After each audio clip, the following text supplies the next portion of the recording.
మనతోని BRS leader Gorakanti Venkatesh Goud అయితే ఉన్నారు. మాట్లాడించే ప్రయత్నం చేద్దాం. అన్న, నిన్న రైతు భరోసా సంబంధించిన నిధులు అయితే రైతుల ఖాతా వేసే వేదిక నుండి మాజీ సీఎం అయిన కేసీఆర్ పైన విమర్శల వర్షం గుప్పించారు రేవంత్ రెడ్డి గారు. అరుంధతి విలన్ ఎలా బంధించారో ఇప్పుడు ప్రజలు మేము కూడా అలానే కేసీఆర్ని బంధించాము, ఫామ్ హౌస్కి పరిమితం అయ్యారన్నట్టుగా వ్యాఖ్యలు చేస్తారు. దాన్ని ఎలా చూస్తారు?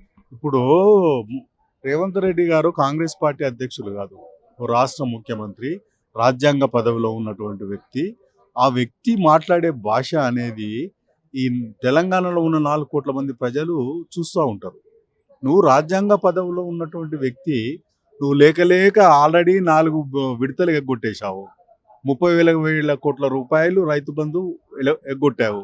నువ్వు లేక ఒక 8,000 కోట్లు వేసే ముందు 2 ఎకరాలకు 3 ఎకరాలకు వేస్తున్నావు. దానికోసం ఒక ఆశీర్వాద సభని పెట్టి నీ యొక్క పార్టీ యొక్క విషయాలు చెప్పుకోవాలి, ప్రభుత్వం విషయాలు చెప్పుకోవాలి. అయితే కేసీఆర్ మీద, తెలంగాణ రాష్ట్రాన్ని సాధించినటువంటి మహానాయకుడు కేసీఆర్ గారు, అటువంటి వ్యక్తి మీద, ఆయన సాధిస్తేనే ఈరోజు ముఖ్యమంత్రి అయినావు, అలాంటి వ్యక్తి మీద నువ్వు మాట్లాడే భాష ఎట్లా ఉందంటే చాలా ఘోరాతి ఘోరతం.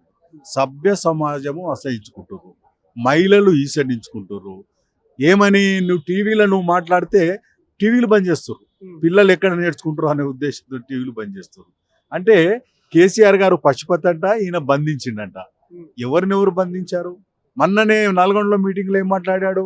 నేను మూసీనికి అడ్డం పడితే మూసీలో పడేసి తొక్కుతా అని మాట్లాడుతాడు. అంటే నేను అడుగుతా ఉన్నాను, ఒక ముఖ్యమంత్రి మాట్లాడే భాష అది. నువ్వు మూసీకి ఎవరు అడ్డపడ్డాడు? మా కేసీఆర్ అడ్డపడ్డా, కేటీఆర్ అసలు అడ్డపడ్డా, హరీష్ రావు అడ్డపడ్డా? ఏమన్నారు? మూసీ పరివాహక ప్రాంతంలో ఉన్నటువంటి యొక్క బడుగు బలహీన వర్గాల యొక్క ఇండ్లు ఉన్నాయి, వాళ్ళు పాపం 60 గజాలు 100 గజాలు కొనుక్కున్నారు. వాళ్ళని షిఫ్ట్ చేసేటప్పుడు వాళ్ళకు పరిహారం ఇచ్చి, ఆల్టర్నేటివ్ స్థలాలు చూపించి, ఇండ్లు చూపించి షిఫ్ట్ చేయండి అని చెప్పిండు. ఆ విధంగా పరిహారం ఇవ్వకుండా రాత్రి బుల్డోజర్ తీసుకుపోయి వాళ్ళ గుడిసెలు, వాళ్ళ ఇల్లు కూలగొడితే నేను అడుగుతా ఉన్నా రేవంత్ రెడ్డి, నిన్ను గుడిసెలు కూలగొట్టమన్నారా, ఇల్లు కూలగొట్టమన్నారా?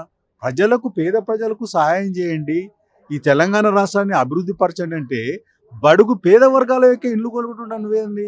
నువ్వు హైడ్రా తీసుకొచ్చి, హైడ్రా ఎవరు స్ఫూర్తి అన్నావు? నువ్వు నాకు హిట్లర్ స్ఫూర్తి అన్నావు.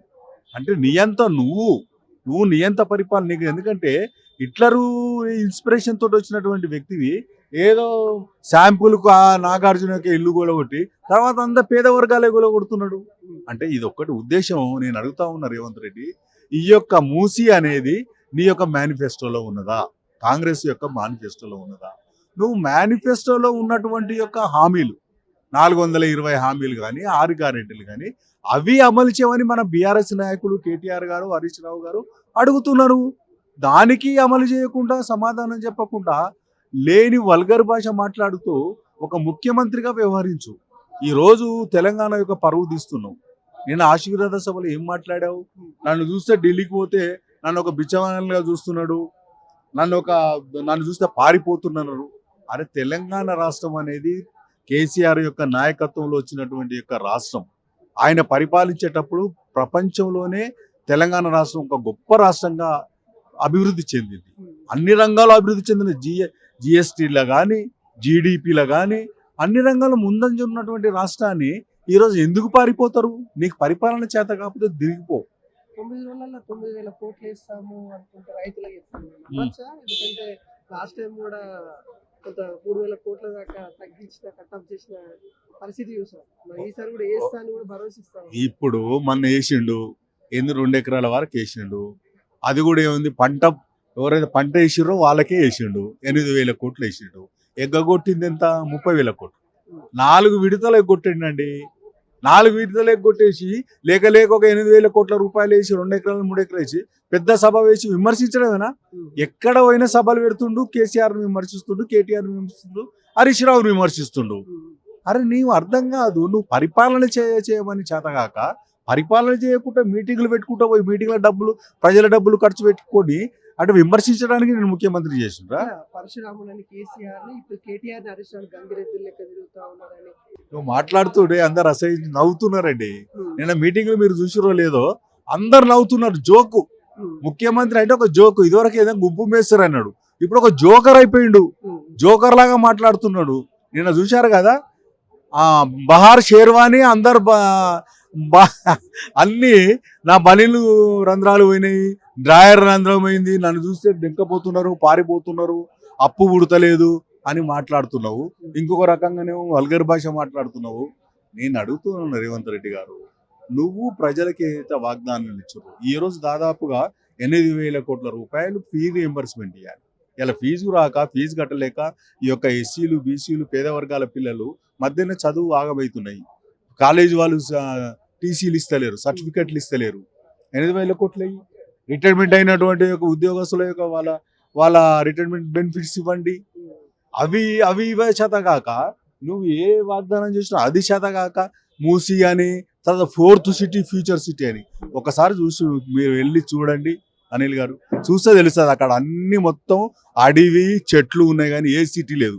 కేవలం దాని పేరు మీద భూములు గుంజుకోవాలి. ఇప్పటికే 14,000 కోట్లు ఫార్మాసిటీ ఉద్దేశంతో మా కేసీఆర్ గారు తీసుకున్నారు. ఆ భూమిని డెవలప్ చేయి, ఇంకా 30,000 కావాలట. అంటే ఈ భూములను మధ్యాహ్న టీజీఐసిసి ఒక సంస్థను పెట్టి, బ్రోకరిజం సంస్థను పెట్టి 20 లక్షలకు 30 లక్షలకు తీసుకొని 3 కోట్లు 4 కోట్లకు అమ్ముతున్నాడు, వ్యాపారం చేస్తున్నాడు ముఖ్యమంత్రి గారు. ముఖ్యమంత్రి ఒక రియల్ ఎస్టేట్ వ్యాపారం చేస్తాడా? ప్రజల సేవ చేయాలి. నేను అడుగుతా ఉన్నా, ఒకవైపు ఏమో భూములు గుంజుకుంటున్నావు, ఒకవైపేమో ఇచ్చేటువంటి వాగ్దానాలు నెరవేర్చలేదు. ఆయన చేసిందంటే ఒక ఫ్రీ బస్సు, అంత తప్పితే ఏమీ లేదు. మహిళల ఖాతా 25,000 వేసిండా, అది లేదు, వాళ్ళకు బాకీ పడ్డాడు. తర్వాత రైతులకు బాకీ పడ్డాడు. అన్నీ మా కేసీఆర్ యొక్క హయంలో ప్రతి ఒక్క సెక్షన్ ఆఫ్ ద పీపుల్ బాగుపడేది. రేవంత్ రెడ్డి గారు ఇంకా 2 సంవత్సరాలు ఉంది, నువ్వు న్యాయం చేయాలని సందర్భంగా కోరుతున్నాను.